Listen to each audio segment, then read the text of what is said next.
Well, great day, everyone, and welcome to Spirit in Mind, where we are committed to discussing current events with faith and mental health perspectives.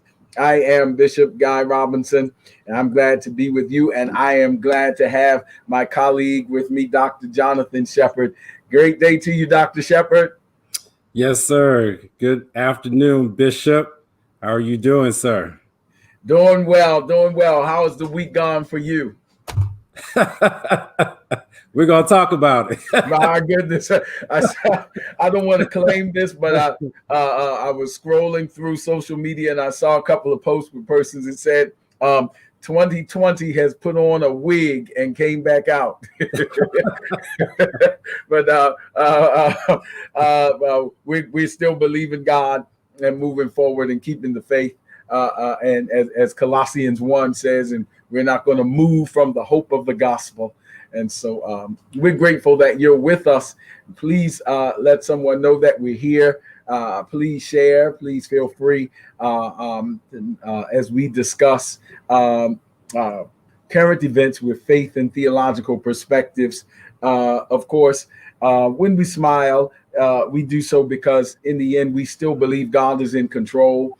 And we've made a commitment to season our discussions always with the hope of the gospel, because we want you to know that there's help and hope available. That does not take away from the very reality, the very real understanding that these are sobering times in many ways. And this particular week that has just passed may have some of us asking, what has just happened? What just happened?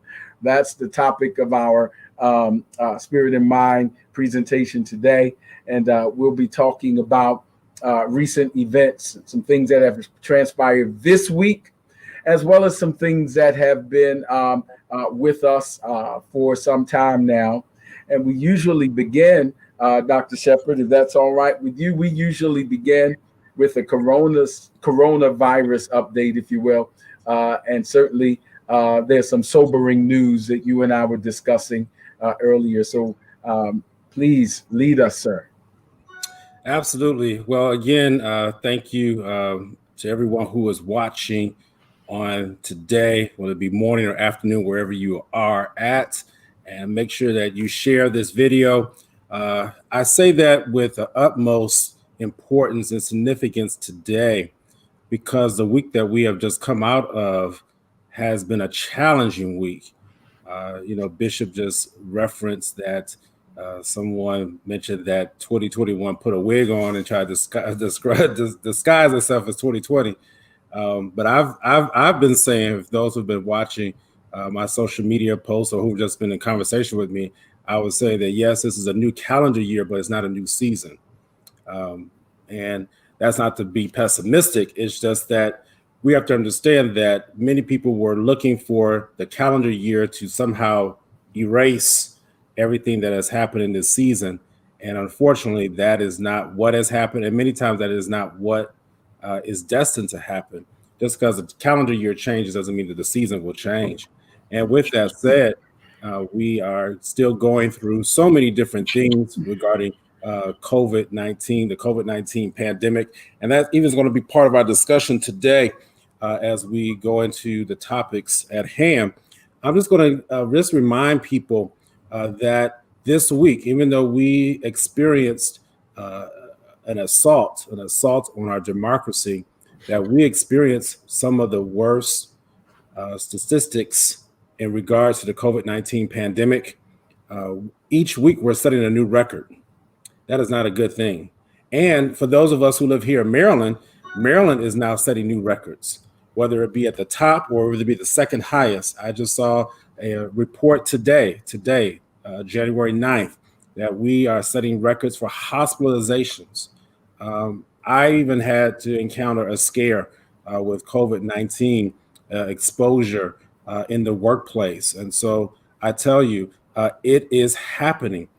And why is it happening? Because there are variants of the virus. So Bishop, people got to understand that viruses mutate. That's just what they do. They're going to behave like they're supposed to behave. and with the mutations, they are becoming the virus is becoming more contagious. What does that mean? It's becoming more contagious. It means that it's becoming less of the virus in order for it to affect you. That's all it means. So at one point, it took a certain number of virus particles to be inside of you to infect you to develop the disease. I'll just use that word loosely, disease of COVID-19. Now it's taking less of those virus particles to actually for that disease to manifest inside of you. So that's what the word contagious means. It doesn't mean that it's more lethal. It just means that it takes less to actually infect you. So that's really important to understand. So that's why we have to maintain the 4 W's.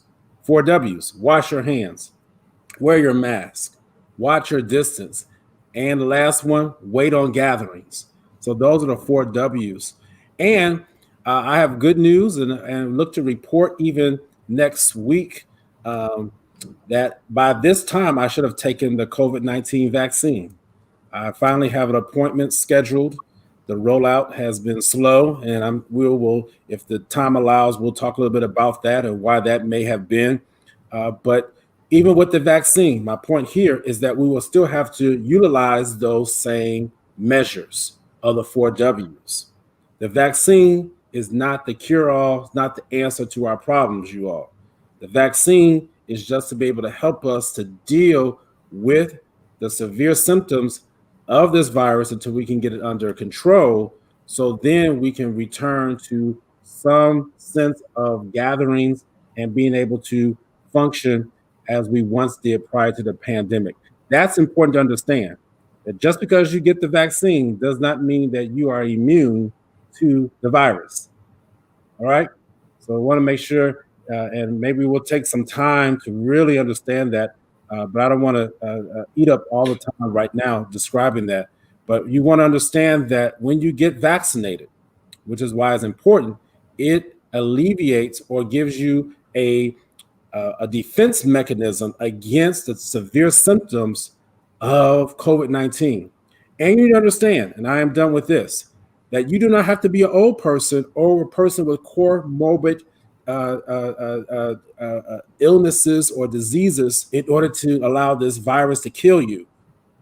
There are young people, people my age, younger, who have no illnesses, comorbidities, as we say, and yet they get it and they die. I was talking with a colleague of mine in California just this past week. He is saddened. We went to medical school together, saddened by the number of young people out there dying who don't have any type of illnesses. And so I'll just say that to raise our awareness, raise our ability to do better. And so as we move forward in this program, I think these are some of the things that I want to highlight at this time, Bishop. Yes, yes. And thank you, Dr. Shepard. I think it's so important that we acknowledge and keep this before us, particularly as it's becoming a matter as the time stretches out, because time has a way of diluting the intensity of a matter. While it may still be very much going on, we can become familiar, if you will, and let our guards down. And so it's important that we bring these things home so that we have those understandings. And perhaps it will help someone to exercise caution in a way that could perhaps be life saving.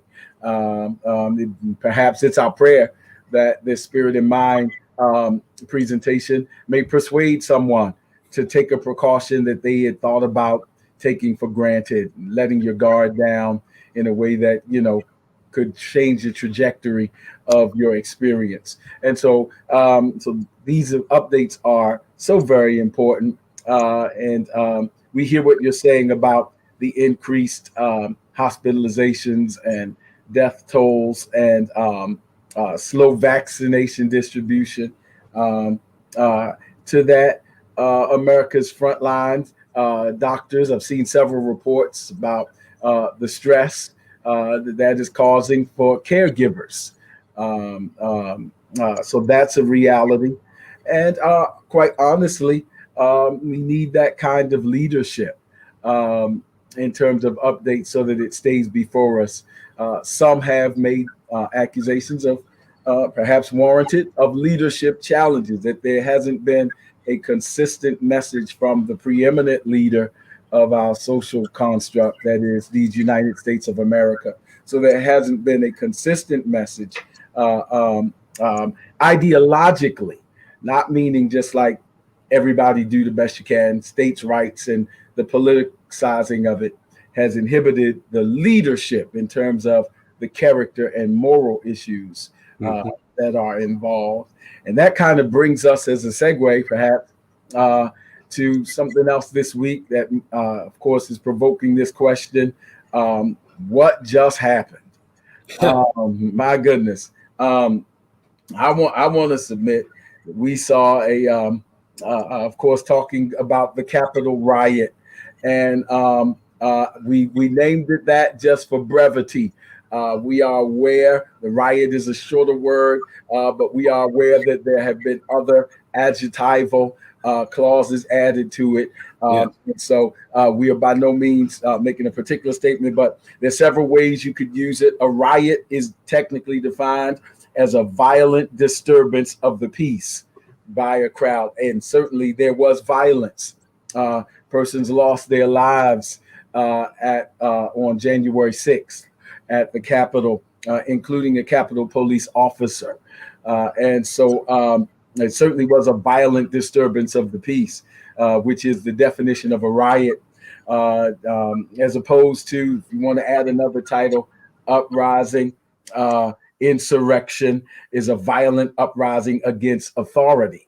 That's what an insurrection is. So it's a violent uprising, particularly against government. So some have called it an insurrection. And so coup has been out there. Reminded me of the French classes I had to take a year and year over again. Coup d'etat is an overthrow of the Mhm. state. It is a sudden, violent, and illegal seizure of power from a government. Right. So any of those, and there were persons there that were wearing T-shirts that said "Civil War, January 6, 2021." There were also T-shirts that said 6 million Jews is not enough, and Camp Auschwitz, referring to the concentration camps of Nazi Germany. There's a Confederate flag that was brought in. And so it's not only, yes, it's certainly these images, they have psychological imprints, I want to suggest. So this is not just a political moment, but it's a psychological moment when you see things that are anti Semitic, that are merged in. It's a political moment, it's a theological moment when you see what perhaps could be called syncretism and the merging of patriotism and nationalism with theological themes.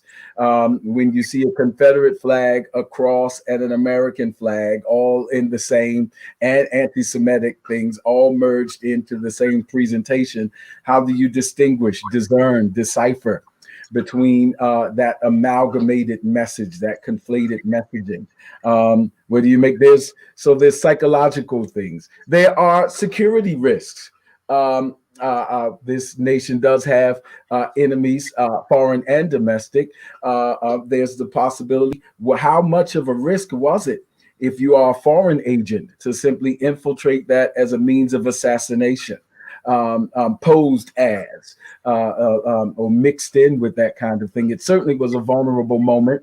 You have the vice president and the Speaker of the House. There go the lines of succession in terms of leadership in the nation. So there are certainly several themes here to be discussed.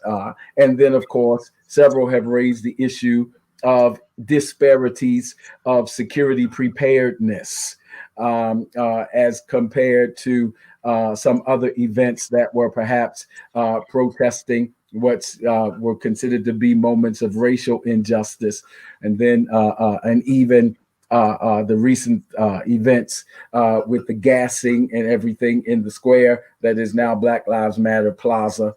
Um, so the difference between the responses for those events. So all of these pieces are in here, and I suggest that all of them have an influence on the collective national psyche, if you will. Uh, and so I'm lifting these with some measure of diplomacy, but we can certainly get into them in some more provocative ways. I just don't want to be overly biased, at least not in my introduction. So let's proceed through some of these things that are here. I have a couple of questions, and Dr. Shepard, I'm going to then put you in the hot seat here and ask. Here's some of my questions. What led to it? That's one, and you can take any one you like. What was it like? Can we imagine? What was it like in the moment? There's some real time trauma there Mm-hmm. when representatives and congressmen and senators who are veterans, who are wartime veterans, said that it was reminiscent of some of the battles they fought Mm-hmm. and some of their training as military officers kicked in, and the survival tactics were similar. What must it have been like as that kind of moment? And Representative Lisa Blunt from Rochester, from Delaware, who was filmed praying to God in that very moment that the breach is getting very near the chamber, and they're wearing masks. And now she's praying, and you hear her prayer. She's praying for the front line. She's praying for the security officers, and she's praying for the peace and safety of everyone. And so, but that's a very traumatic moment. So either one of those, I'll start with. What led to it, or what must it have been like, or could it have been like in that very traumatic moment? Yeah, absolutely, Bishop. One of our viewers is also asking what was the root issue with all the elements that you exposed on January 6th. January 6th will go down in infamy. It will be seen as a day of privilege. That's how I would term it, a day of white privilege. Um, not just white privilege, but I want to make sure that that's clear. It was seen as a day of privilege. It also goes back to leadership. You've been on enough shows with me outside of even Spirit of Mind when people ask about how did we fail our country when it comes to the COVID-19 response. And, the first answer I give is lack of leadership. And leadership, again, is what got us to the situation that we saw on January 6th, because there was a lack of leadership of people to stand up to a deranged and a delusional president. I've been very careful on the words that I use in regards to the president. And Bishop, you know that, we've even discussed about certain shows, and I was a little bit, ready to pump the brakes on some things. But let me tell you, after what I saw on January 6th, that kind of gave me not a floodgate to open, but it gave me the ability to finally say, yes, this man really does fit the definition of a narcissist, of a delusional and deranged individual. And not just he, but Rudy Giuliani. When you look and see some of the clips, and I don't know if we have that clip of where he, on the day of, at that protest, or whatever you want to call it, before they went to the Capitol, said that this would be trial by combat. That was his direct words: trial by combat. And so that really set the stage, in addition to President Trump, of what happened about an hour or so later. So, what do I say as to what leadership? They were following the orders of the person who they came to see and to support. And they were listening to the different messages that were sent. One of the things that we have to understand is about body language and what we call dog whistles or certain messages, hidden messages. We have to be careful about that, even on TV or media. When someone doesn't overtly say something, but there are hidden messages that Yeah. are said that people will pick up on. And that's exactly what happened on January 6th. There was a call to action that was put out over social media for people to come and be armed. It was not just something that they just thought of. You don't come to a place with Molotov cocktails, guns, all the other ammunition that these people had without a plan being in place. Let's Yeah. not be delusional about that. They came to do harm, and all they needed was the signal from the leader. That's why I'm going back with the leadership from the leader to move forward. That's why it's important. The Bible tells us that we must pray for our leaders, those who are in rule, those who have governed over us, because people do listen to the leader. Even when they don't like the leader, they will still listen and follow the examples of their leaders. And so that's why leadership is so important. And I recognize that even on this platform, we have to be careful of the things that we do and say because people are following us, people are listening. And Right. so that's why we want to make sure that you understand here today, we are not condoning, we are not in any way saying that that this uh, coup, I will use that word coup because it does resemble a coup, insurrection, all the definitions, those words that you defined there, what we saw does. You know, we do not condone any of that type of behavior. That should not have happened. It was a failure at the utmost levels of authority and security. I am thoroughly embarrassed. I am disappointed. God knows that I was in the middle of clinic, and thankfully I was because if I had seen it during real time, it would have distracted me from my work because that's how just significant it was to what was happening. I couldn't believe what I was hearing and seeing.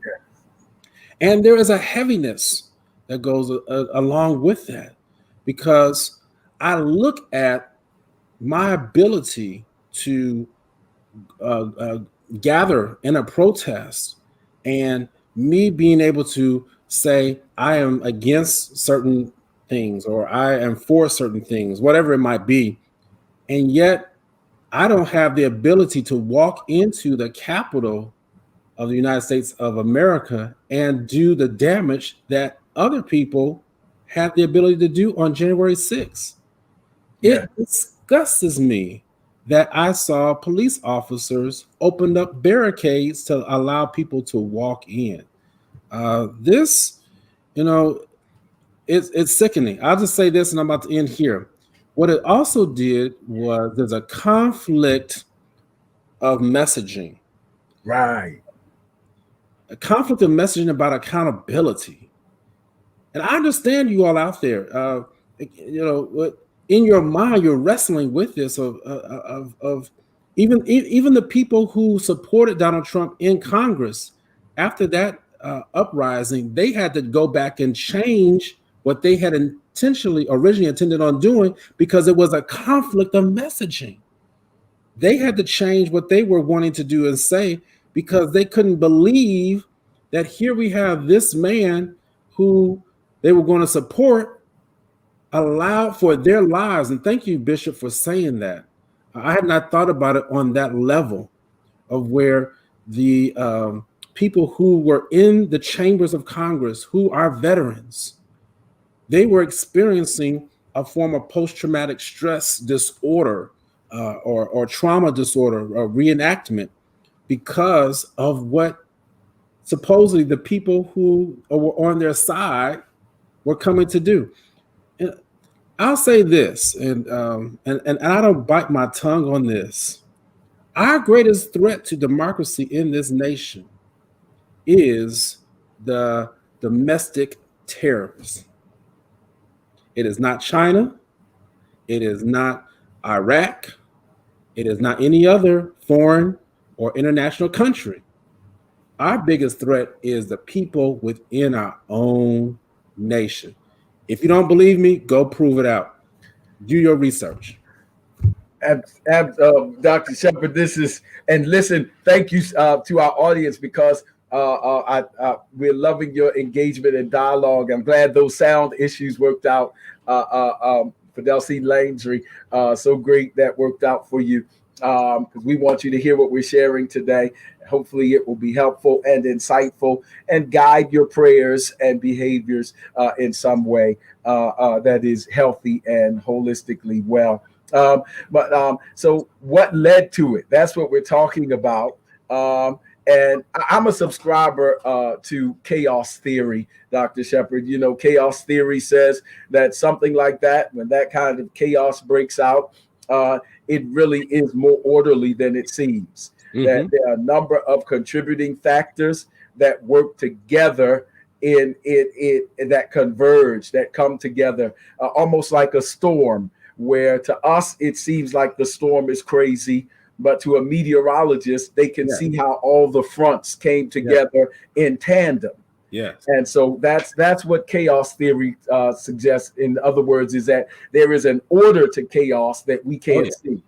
Ab- And so that chaotic moment, I am of the persuasion, had several contributing factors.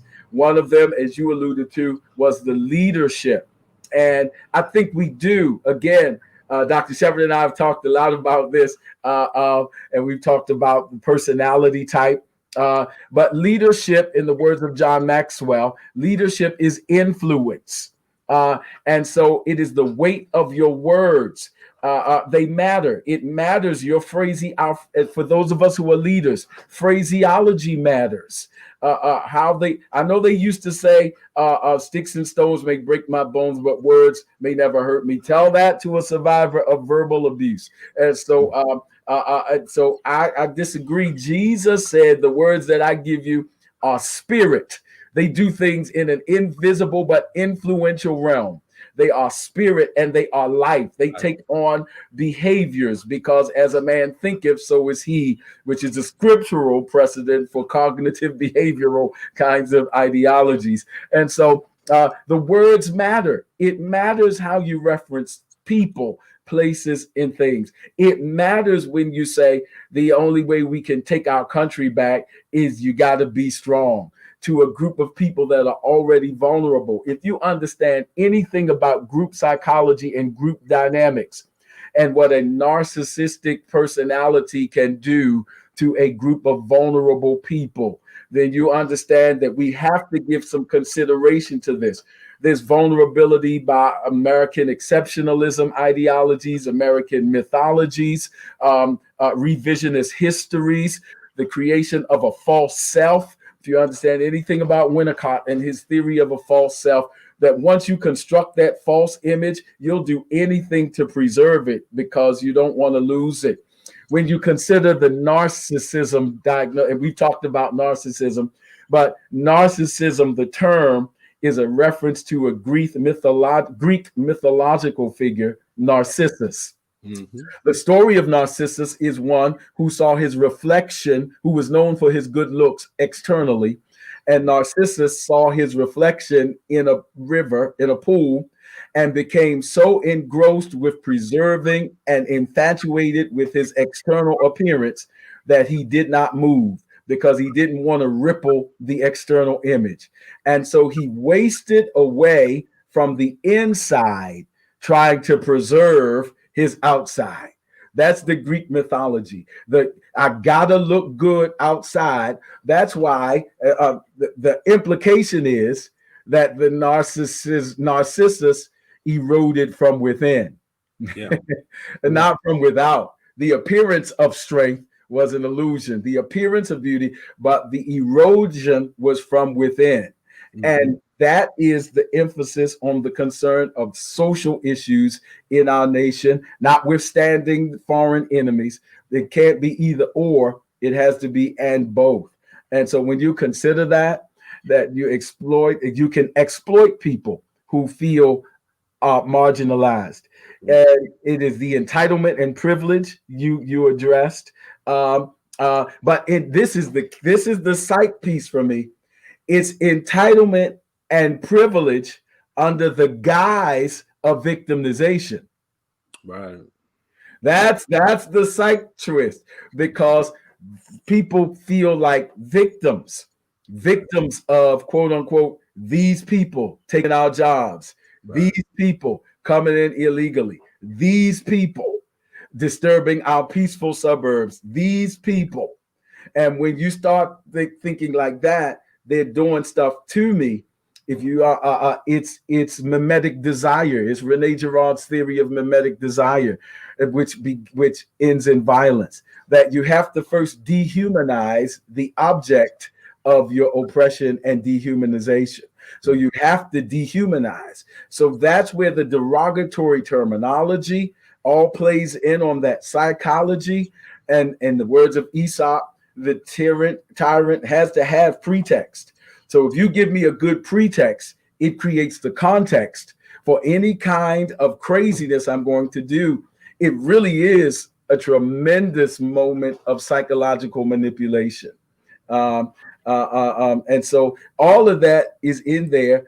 It is the merger of faith and nationalism, um, where flags and crosses are going at the same time, and crosses are wrapped in flags. We have to ask ourselves questions about that. I would recommend, I'm not in cahoots with this person, but actually is one of the most informative books I've read in the past year, and recently saw Beth Moore tweet the same. Jesus and John Wayne, by Christian Cobbs Dumez. Jesus and John Wayne. The subtitle, quite frankly and perhaps provocatively, is Jesus and John Wayne: How White Evangelicals Corrupted a Faith and Fractured a Nation. I would read that to see the syncretism between patriotism and, throughout the Judeo-Christian history, from moving from Egypt into Canaan, one of the things that God always had to deal with his people concerning was syncretism, merging in secular ideas and practices and idolatrous actions into the covenant people, the merging of kingdoms. And so you have to see how that is creating issues, even in the concept and the hijacking, really, of Christianity by imperialist doctrines and ideologies. And so you have to see that. And so I would recommend it, at least to be informed and to engage the dialogue. And so I said all that to say, as one of our listeners just posted, or watchers just said, there was a whole lot of manipulation going on there. I'll meet you there. The implication that I'll be there with you, the romanticization of it, the overly romanticized feeling of it, because we are patriots, taking back the things from which we've been victimized. And finally, what is the message of saying, do we want to set a precedent where it's one thing to not be heard? It's another thing to be heard and outvoted. It's another thing to be heard and disagreed with. Right. But we're setting this precedent of saying this whole idea of strong men take it. Then it's the fallacy of logic. That's one of the courses I teach on campus. It's the fallacy of might makes right. That if you can take it, your cause is right. No, you can be heard, you can be understood, your argument can be appreciated, and you still not get your way. That's right. Do we want to set the precedent of believing I didn't get my way because I didn't push hard enough? You can't raise government like that. Do you want to make it every time we're outvoted? We may disagree, but do we always want to set the precedent? And what are we telling our children? Right. That if you don't get your way, you can temper tantrum your way into getting it. All of these are behavioral issues that are a result of mindsets. I would suggest. So all those things are just a few of what I came up with. What led to it? Um, Yeah, yeah. you see, so that's the influence of leadership, and Mm, that's why character matters, mhm. as has been said so many times. Not just policy. Policy is important, but character matters, and you cannot allow this Faustian deal to go down where we sell the soul, the mind, will, and emotions for that. So that was my first of what led to it. Um, and what was it like in the moment? And Dr. Shepard, I don't know if you want to continue there, but I Yeah, got yeah, another question. yeah, absolutely. Let me just continue that. So hopefully we answered Diane Sanders' question. I think you did, Bishop, answer it adequately regarding the psyche of those persons who did the damage on January 6th. I just want to just say that in moving forward, we have to hold those persons accountable, and we need to hold the members of Congress accountable who voted still for the objection of the fair elections that were held in November. You're right. We have to send a clear message that the U.S., our country, the United States of America, will not allow for the overthrow of our government or the will of the people. Uh, yeah, we will not allow that. We have to send a clear message. And one of the ways to send a clear message is as a voter, as a U.S. citizen, you need to know the list of people who in Congress who still supported the overthrow of the election after the Capitol rampage. That is a clear embarrassment. Here in Maryland, Representative Andy Harris, I have no problem with calling out names today because of what we saw happen. Representative Andy Harris, they are going after him, encouraging him to resign. There's a list of people, and you can go and get that list of people of who state senators, I'm sorry, U.S. senators, U.S. representatives who still objected against this election. That should tell you something. If you live in their district, you do have power to say, this is not right. For some reason, we are afraid to let people know who represent us in government that we do not agree with them. This pandemic should have stirred something up within you to let people know, if you're going to represent me, then you need to represent who I am and represent the ideals. Yes, you are just one person, but you as a person, you have that right. Even though it may not always turn out in your favor, as Bishop was saying, you need to be able to exercise your right. One of the things that we want to do is, even when you're feeling down and weighed down and discouraged as much as you are today, and I know that you are, still through this, we have to have a level of confidence. Anxiety is contagious, but guess what else is contagious? Confidence. And so, if we can breathe some of that today to encourage some people, let me just say this one thing too about the security at the Capitol. I was doing again some research in preparation for this show. This is not the first time that the Capitol Police have taken or were not allowed. Well, let me say it like this. Two things I want to say. The Capitol was invaded once by the British back in the 1800s, and it was burned down. Never had it been invaded like that before. But the other thing that I want to say is that the Capitol Police do know how to be able to take people out when they want to take them out. Case in point, Miriam Carey. I don't know if you all remember her back in Absolutely. 2013. Why is this important, Dr. Shepard? She was an unarmed Black woman with mental illness. All right, which is what we on this show we really highlight how to be able to treat and how to be able to deal with that. Unarmed Black woman with mental illness. Her name was Miriam Carey. She was involved in a high-speed chase from the White House to the Capitol. Guess what? The same people. Now, I said the same people, the same group. I mean, I've been the exact same persons. Guess what they did to her? They shot and killed this woman as she approached the Capitol with her 18-month-old child inside of the car. Now, you're going to tell me that they could not have disabled her vehicle as opposed to shooting her dead? And yet, these are the same group of officers who, on January 6, 2021, almost 8 years later, could not take out a much larger group of people who were set on destroying that building and uprising and causing an uprise to disrupt the true governmental process that was in place.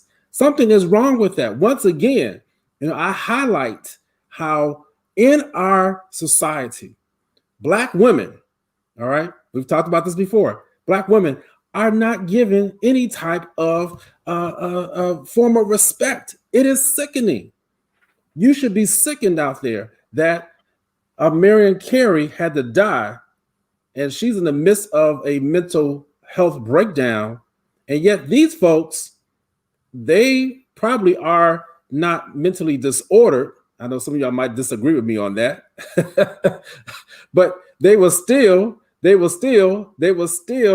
of a off mindset. All right. Now, again, and Bishop, at some point, I have to be able to define that just because you have a mental illness don't mean that, or you can still be evil and corrupt and not have a mental illness. All right. So there is a difference, you all, and I specialize on making sure people understand that, because everybody who goes off don't necessarily have a mental illness. There may be something off, but they don't mean that it's due to a mental illness. Anyway, I'm digressing. But let me just say this: that we need to hold those persons accountable. I'm thankful that the chief of security for the Capitol Police resigned. But there need to be more people held accountable. Members of Congress need to be held accountable, because when we look at how we as Black people are viewed, and I know we got more than just Black people who watch our program. I do know that, but I want to make it clear for those who are out there that we are viewed differently, and this is another illustration of how privilege was given. Thank you for showing that. That's not Mariam Carey. She was shot dead, and now her child is traumatized. While these people were able to get in, she never made it past the gate. Right. That doesn't. And so I needed to highlight that today, just to really let people know the significance of what we're dealing with here. Yeah, and Dr. Shepard, and again, this is not bashing a person. This is emphasizing a principle, what I'm about to say, that has been profoundly underweighted in these past 4 years. That, again, what you raise has a leadership dimension to it. Let's start, because it's not personal. I'm talking to the principle. Let's start even with the officials that you mentioned and said went back in after all of that, after a flagrant display of challenging established governmental order, which you can't take lightly, because it's the spirit. The Bible says rebellion is as the spirit sin of witchcraft. Yes. Which means witchcraft is an old term for psychological manipulations and putting on. And so it'll start eroding on the national consciousness and psyche. Again, if you set that precedent of, I don't like what's going on, it's my house, I'm going to go into the people's house and take it without any protocols, any boundaries, any plan of governance. I mean, I know you got a plan to overthrow, but do you really know what it takes to govern? And so if you set that in order, then it'll happen again and again. This is a dangerous, very dangerous thing in terms of leadership. So even those who saw all of that and went back in and voted, here's your issue, because you are a representative, but here's the tension. You are a representative leader. Right. And in one sense, and sometimes as the leader, you may have to put your position on the line. That's right. That's anything. So, as a representative, for those who want to take the argument, I'm talking for the half on behalf of the feelings of those people out there. Those feelings have been articulated, they just didn't get their way. That's Right. a different thing. Now, as the representative, I voice that. But when this kind of flagrant threat to the well-being of the larger whole is at stake, the message cannot be diluted. It's got to be absolute. It's got to be no, this is not right. Right. And even if this costs me another term, that's what being a leader means, particularly if you profess to be a Christian leader. It means I'm willing to take my conviction and say, no, this is not right. And this is where it has to stop. That message cannot be ambiguous. Even as a representative at that point has to be a leader and make sure that certain things are just not acceptable. And then again, even as it concerns the security forces, that's a matter of leadership. When it's a difference in the psyche of the leader, in the psyche of the foot soldiers, if you will, the commander in chief of the armed forces and the chief executive officer of the nation sent them there. That's a difference. Yep. Because and now it's a difference between the executive chief saying, now listen, because he did say this, quoting a Miami police commissioner in 1967. He did say, when the looting starts, the shooting starts. When it concerns other uprisings, quote unquote, and other people trying to get quote unquote justice. When the looting starts, the shooting starts. Well, that puts something in the mindset of the security. It also puts something in the mindset of the security when the leader didn't say, if they start getting out of control, do what you got to do, tear gas them, whatever. He didn't say that. He said, we can only take our country back by strength. Yeah. Meet me there.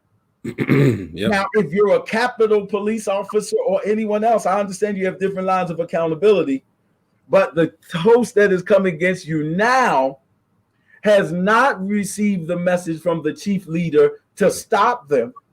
He's the one who encouraged them to come. Yeah. And he's the commander in chief of the very nation that you have sworn to defend. Wow. That's a different psychological dynamic. Yeah. It's entirely different. Does it hesitate? Does it create hesitancy in your desire to respond with force, even as it can create an overexertion of force if he says, that's why the words, I'm not giving an answer there. I'm just saying that has to be taken into account, that those persons were not, it wasn't mental illness that facilitated their moment of breaching it. That's right. It wasn't, it was the egging, the encouragement of a person with an influential voice on a vulnerable people. Absolutely. Yep. And it's the commander in chief. Yeah. I can't reiterate that enough. Yeah. And so if you got to take those dynamics into consideration. But you said something that really was my next question was, where's the fallout? We got to start holding people responsible, is what I hear you saying.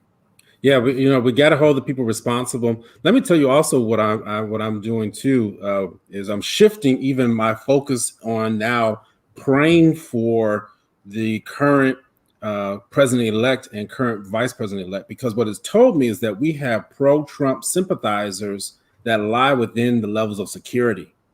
And so what we have to do is be aware of these folks and root them out. There are always going to be people, and we see it in police departments throughout this country, who are sympathists or sympathizers with white supremacists. They are people who hold racial biases and yet they serve in those positions of police departments. Yes, we know that that exists, but what we cannot tolerate and what we have to be prayerful and watchful of is letting those people know you're not going to subvert the will of the people, and you're not going to we're not going to allow you to take over and put our people in danger. We have to be wise people. We have to be strategic. We have to be prayerful also. And so, Bishop, I've even shifted the way in which I have approaching this particular subject and been prayerful as I've been thinking about that. I said, there are others out there. They're just waiting their turn. And what President Trump has done, he has lifted up a band-aid or whatever you want to say, some type of covering to allow some of these people to have voice. They were always there. But when you allow a voice to come up and rise and give some prominence, and that again, as a leader, you have to know which voices to give voice to. You have to know which leader. And as a pastor, I'm sure, Bishop, there's people who come to you with different ideas, with different proposals. But as a leader, it's yours to hear, and it's yours to be able to judge which ones need to come forth at that time, which ones need to be, okay, we're going to wait on this, and yet let it bear out. And as a leader, that's so important. And that's why, again, we have to hold our leaders accountable. We have to be confident that, okay, if this is what you want to do, Senator Ted Cruz in Texas, the next time you're up for election, it needs to come up. Senator Josh out there in Kansas. Ollie, yeah. Yeah. Come on, bro. You stood up. So now we got to stand up against you. And our country did that this in 2020. And we did it in the state of Georgia. Again, it's interesting how all these things happened this week, and yet the Capitol rampage was at the height of all. We had some good things happen this week, some monumental things that could help change the trajectory of where we're going in regards to this country, in regards to the fight against the virus, in regards to hopefully legislation that will curb some of the racial injustice, even climate change. But with the winning of the 2 Georgia Senate seats, and so we just have to know that there is a spirit in the land, and I do agree with you, Bishop. There is a spirit of rebellion that's in the land, and it's come to corrupt. I'll just say this because we want to do this today, but we were talking about offline before we started just about certain mental health resources to provide to the people. I utilized one of those things today, and that was just putting the Word of God on audio. So I turned off the TV today. I turned off, and I just listened to the Word of God. But I was strategic in what I listened to, Bishop. I went to the book of 2 Samuel, chapter 15, and it talked about the rebellious spirit that Absalom had against his father.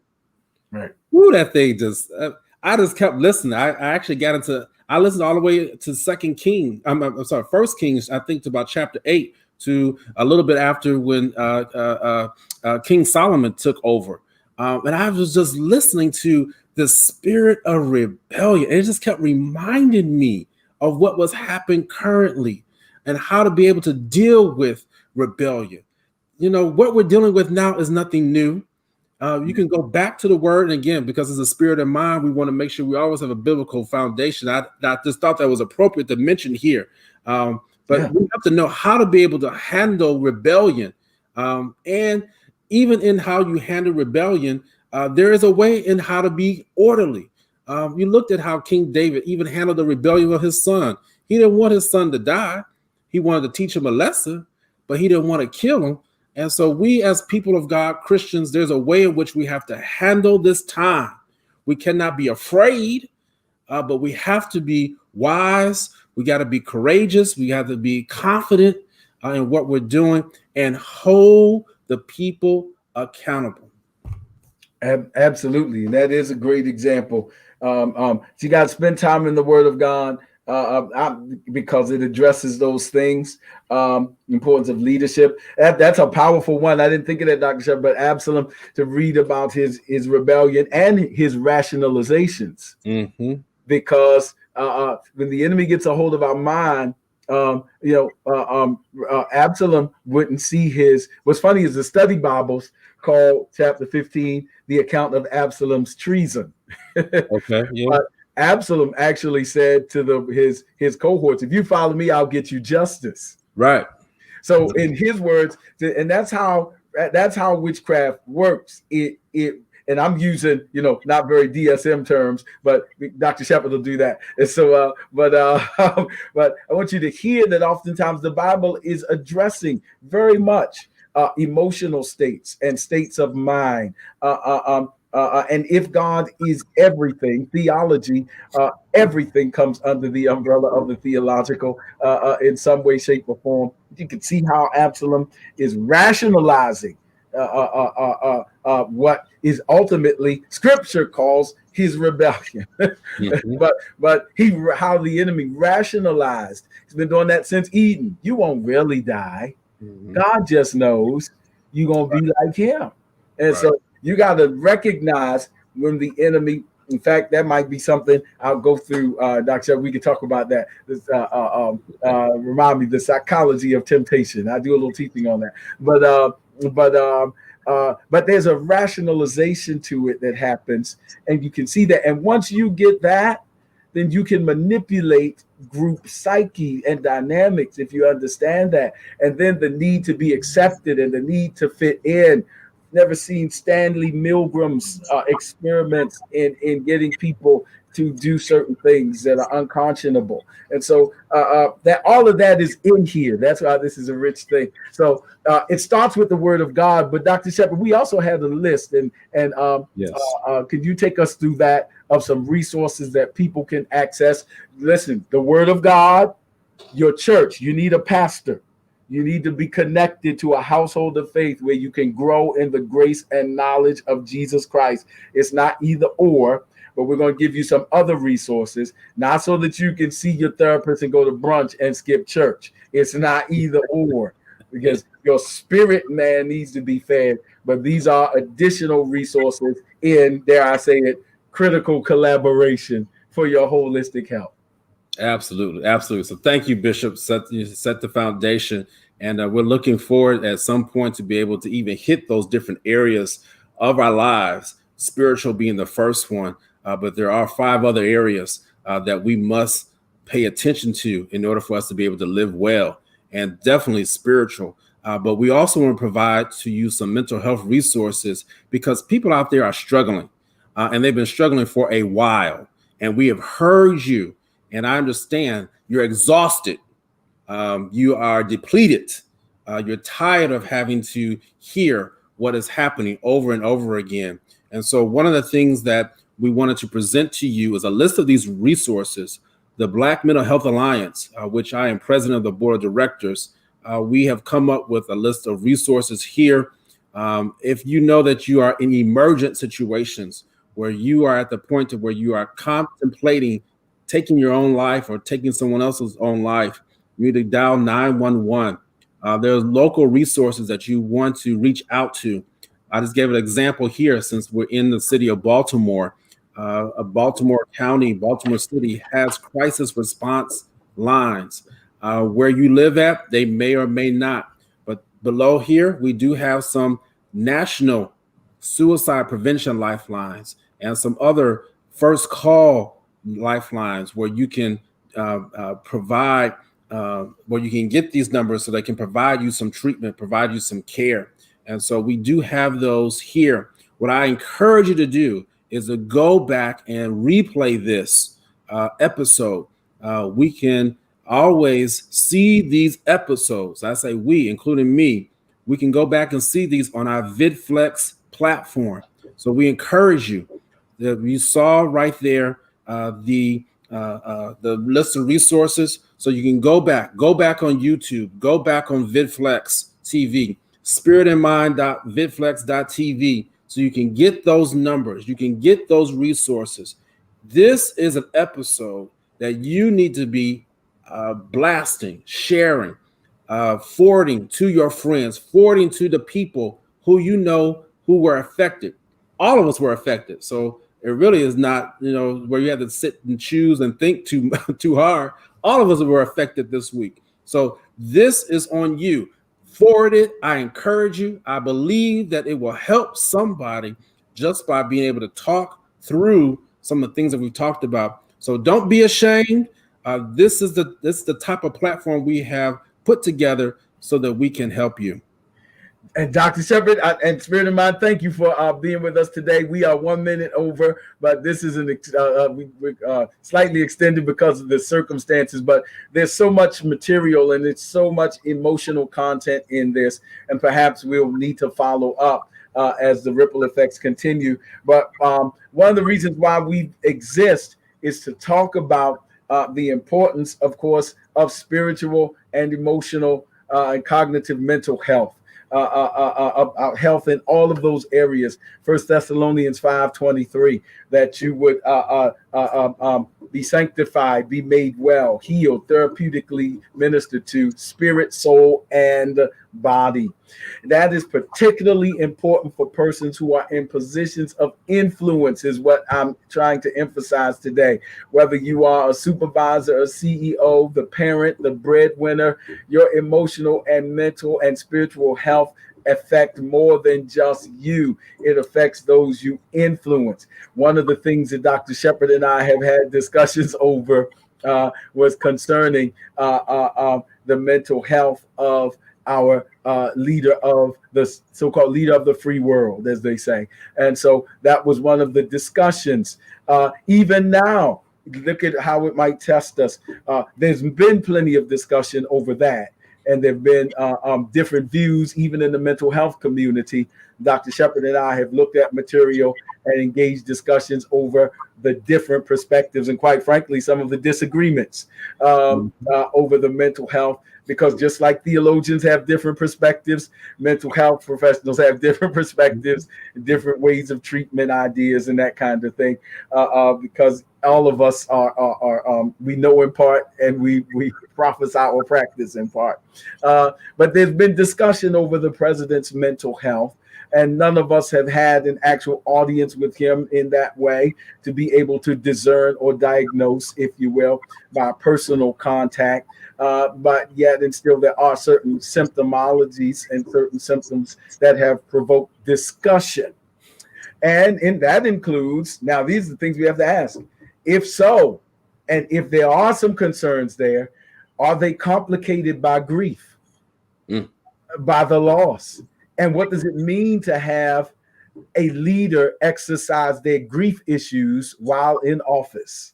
Wow. And then that triggers questions for us as Christians. How do we treat those who have recently, quote unquote, said enough is enough? I saw the light. I'm turned in my resignation. I've gone far enough. Was it a political ploy? Do we still have a Christian responsibility to pray for them or to appreciate the fact that they came into the light, period?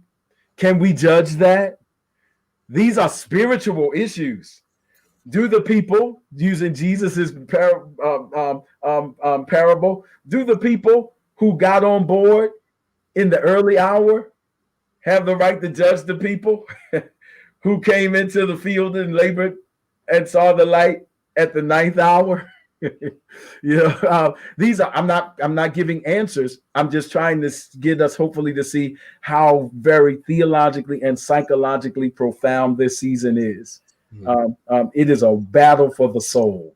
It and is. These are the things that we have to deal with persons who came into the light. What do you say about the representatives like Mitt Romney, Senator, and Floyd Flake, and even the senators who at the last minute said, this is where I get off. Right. I've gone far enough. How do we deal with those things? And then do we still pray for president who may be grieving and doesn't know he's grieving? I'm not talking about how we feel about him personally. I'm talking about theologically. Right. We still pray for if indeed it is a mental health crisis that has acted out. And what safeguards do we need to have in place? Mhm. Hopefully, not be susceptible to this kind of experience again. Yeah. These are the questions with which we must commit to prayer. We must commit to academic research and thought and critical thinking. And these are the kind of things that we will talk about as the Lord gives us grace. And the other angles, we still didn't deal with the disparities of treatment and security issues because we've had a pandemic. We've got this. We've got the Jacob Blake case, the findings from that. So there's a lot going on, and yet there's help and hope, Mhm. and that's why we're here. And so we'll be closing out, but I want to give Dr. Shepherd a moment to give his final words, and then we'll be closing out. Thank you for staying with us a few extra moments. Absolutely. Thank you, Bishop. I am just going to use my time. If we could just show the screen again with the mental health resources. I know one viewer asked if we could do that one more time. We'll leave it up here for a few seconds. So this is some of the uh, resources here within Baltimore, or the state of Maryland, I should say, and then some national. If you could show the second part of that slide. All right, great. And just make sure that you go back. You can watch the replay. You can, fast forward as much as you want. But we want to make sure that people have access to these resources. So Bishop, I'm not going to continue the conversation, but I'm going to tell you now, I'm taking something that you said. How do you treat grief while in office? And Yeah. I'm gonna be utilizing not just for the president of the United States. I'm going to use as an example. But I got some upcoming engagements speaking to the religious world, and we got some leaders who are in office who are grieving. We got some elections coming up, even within the great organization, the Church of God in Christ, which I represent. And we're going to have to be able to have some of these conversations, because at the end of the day, there will be leaders who are disappointed and who will go through that grieving process. And so we just cannot think it's just have to do with what our current state of affairs are within our country. It happens to all of us. And absolutely. And one of the things that I have vowed to do, and I will say this on this platform, because I don't ever plan to use platforms for my personal gain, but I will say this: I pray for every officer. I pray for every elected officer who is in position, even those who are candidates, because I understand that even after election, people still have to live. And one of the things I have vowed to say, even when I run for something, I still need to prepare for how I'm going to live even after the election. And that's something that we can even continue to talk about, how to be able to live after you've come out of that spotlight, or even after a loss, even after a grief process or a grief reaction while in office. So I hear you clearly on that, Bishop, and I look forward. And please let people know out there, we're going deeper this year.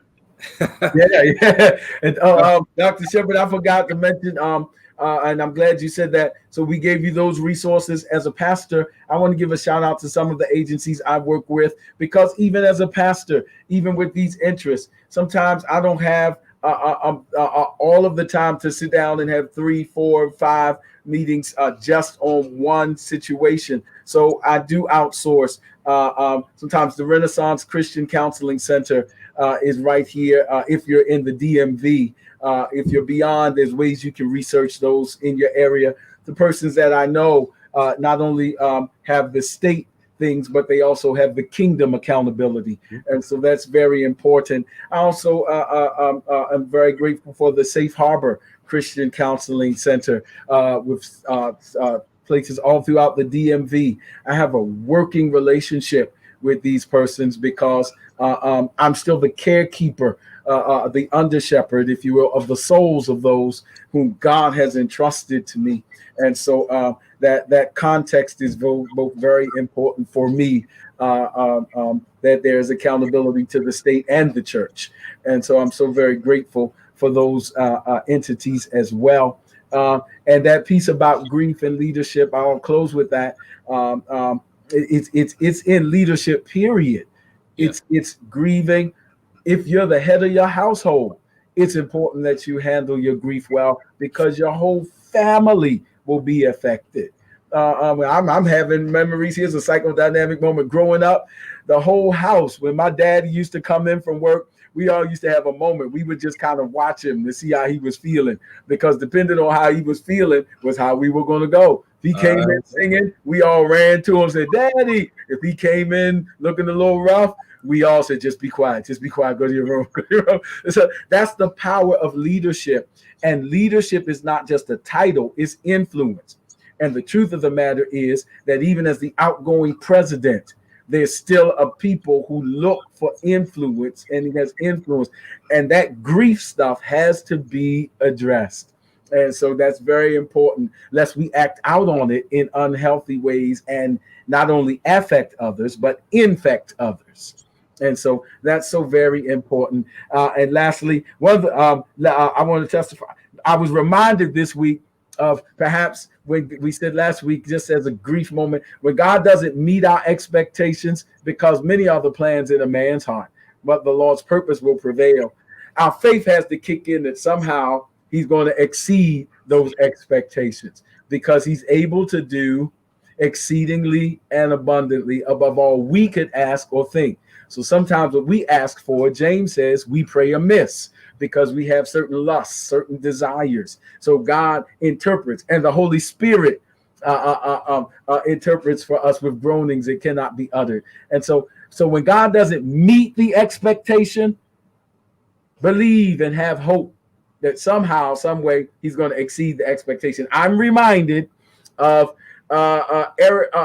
Merrick Garland, who was nominated during the close of the President Obama administration and would not even be heard.